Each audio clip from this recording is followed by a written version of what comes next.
আসসালামু আলাইকুম। নারীরা তাদের অধিকার নিয়ে আন্দোলন করবে, এটা স্বাভাবিক ছিল। কিন্তু এই আন্দোলন করতে গিয়ে নিজেদের অধিকার আদায়ের জন্য যে এত নিকৃষ্ট পন্থা অবলম্বন করবে, সেটা আসলে আমরা কখনো কল্পনা করিনি।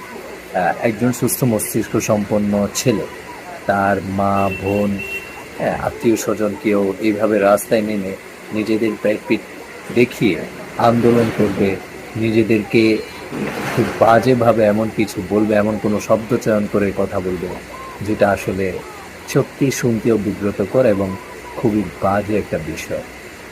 আল্লাহ তাআলা আমাদের সঠিক বুঝ দান করুন। আমাদের মা বোনরা যাতে আমাদেরকে তাদের এন্টি না ভাবে, তাদের পক্ষের কেউ ভাবে, এবং তারা যাতে তাদের শ্রদ্ধার জায়গা আছে এটা নির্ধারণ করে নিক, এটা আমরাও চাই।